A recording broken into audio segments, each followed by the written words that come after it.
Hello beans! As you can see, I'm not in my house. This is my grandmother's house. And I don't know how good today's video is gonna be. I'm really tired. I didn't sleep well. I only had this pillow last night. And it's not very good. So now I have other pillows and hopefully I'll actually be able to sleep, but I think I only got 6 hours of sleep last night. I'm exhausted. And I had a whole list of things to respond to, but I wrote them on the laptop that I'm now using to record this. So who knows? But I guess I can, here, I know what I can do. All right, I'm not gonna edit this, so this is just gonna stay in there. Sorry, I'm too tired. Yeah, so first off, your hair is great. It looks very cool. I know it's scary to cut hair because I think the weirdest part is when you're washing your hair for the first time after you've cut your hair and you're just like, where did it all go? Because you keep expecting to run your hands through hair and then suddenly there is no hair there. So I feel you, although I've been cutting and dyeing my hair so many times for the last few years that I feel weird if I haven't cut my hair in a couple of months, which is how I feel right now. Oh my god. The back of my hair is just driving me nuts right now. It's so long, it's almost mullety. So, ugh, I hate my hair right now, but haircut time soon. Ugh. But your hair is awesome. I'm so glad that you cut it. It looks great. It's cool and funky and youthful, but also sophisticated. That's a word. Anyways, yeah. And then you asked what kind of character, and I really like your idea about making something that isn't a person, because as much as I love the game Loved, and in fact loved it enough to send you a link to watch it, because I saw it and thought you would like it. I just want credit for things that I link to people. That's all I want in life, is for people to be like, that girl knows stuff, so if you want a thing, ask her, because she probably knows where to find it. That's me. I know there's a word for that. Malcolm Gladwell wrote a book where he talks about how fads become, it's the tipping point, I think. So when a thing becomes a fad, and one of the, types of people responsible for that is a connector, I think, or something like that, where some people make awesome things, some people use awesome things, and some people learn about things and tell people about those things. So it's oh, I saw this awesome song that I think you, person, would like, and then that person is oh my god, this is the best song ever, and then suddenly it becomes famous. I want to be the person in the middle who's I found a thing that I know you would like, and I'm trying desperately to do that in my life. That's why I post so many links on everything. Yay! But that's totally not what you were asking me about.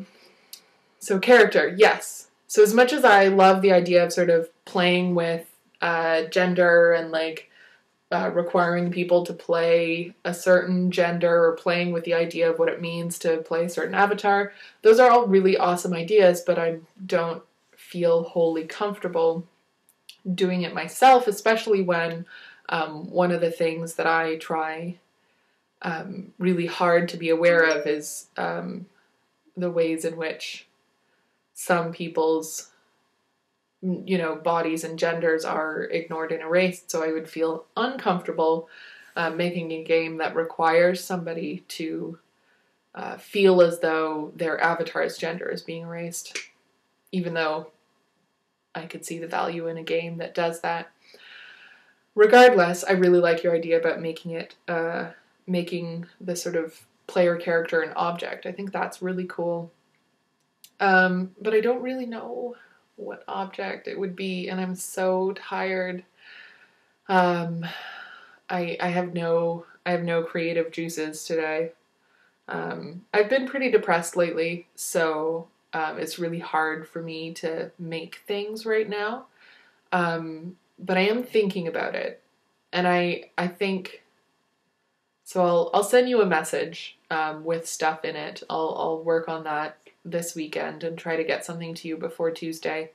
But I just don't have the thoughts inside of me to give you an idea beyond I like yours. Sorry, I'm not very good at this. And then you asked me about story. And I mean, it seems like such a cop-out. It seems like such an academic thing to be like, oh, well, I stand in the middle also. But I do. I stand in the middle between sort of ludology and narratology. I think it's ridiculous that you would ever just talk about one, which leads me to believe that I've misunderstood narratology versus ludology. It certainly can't be that everyone thinks their way is the only way. That blows my mind if that's true.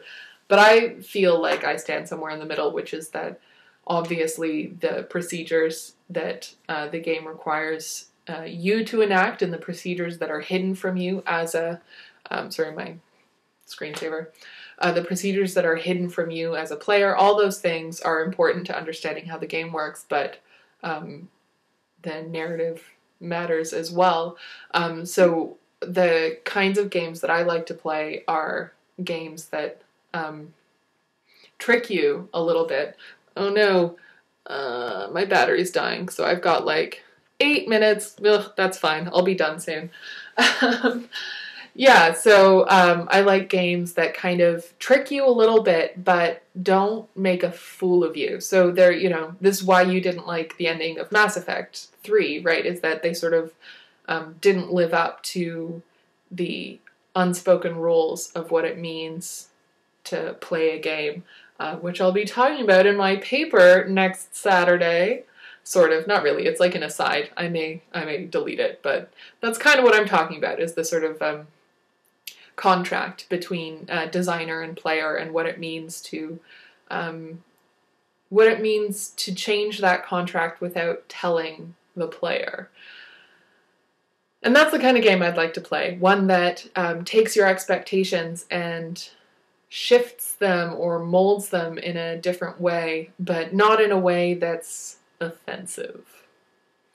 But I know that's also meaningless, and again, that's another thing that once I have more creative energy, I'll be able to devote more time to it. And then finally, your question, which I'm going to try to address in like 30 seconds because I don't want this video to be much longer. I have no idea how to get out of conversations. I just send off don't talk to me signals constantly, so I usually have headphones on. And if I am not moving, I have my phone out or I have a book, something that says that I'm not paying attention to people around me, which does mean that I don't talk to people. I don't frequently, have encounters with strangers that are like, oh, hey, new person that is actually cool. But it also means that fewer people that I'm not interested in speaking to approach me, which is great. Also, my like at rest face is like a scowly face. When I'm not thinking about what my face is doing, I probably look like, yeah, I would say that's my at rest face, is just kind of like this. So people probably just don't approach me because they're like, ooh, grumpy lady, and then whatever, they don't bother me. But when people do bother me, I have a really hard time escaping from it as well. And I will say it's not ladies who tend to bother me. The people who entrap me in conversations that I wish I could get out of politely because I don't want to be rude are, not women generally. There's a book that's somewhat problematic, but I've heard be described as really useful, is I think it's called The Power of No.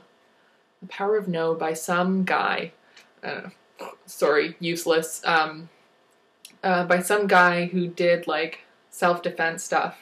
But it's all about how, women we're sort of told to be polite, but sometimes politeness puts us in danger, right? If we feel too polite to leave a conversation with someone who makes us feel uncomfortable, and no matter how nice that person seems, those gut feelings that they're making us uncomfortable are worth listening to sometimes.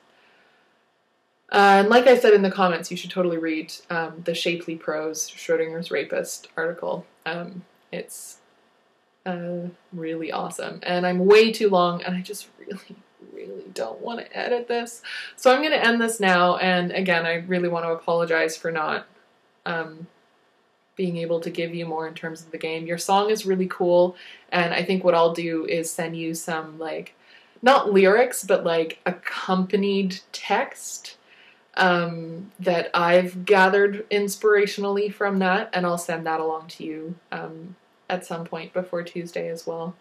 I'm hoping that sort of a weekend of doing things with people will lift my spirits a little and make me feel like I have something to offer. And I will see you later, Beans, and I'm sorry this is 10 minutes long. I'm sorry.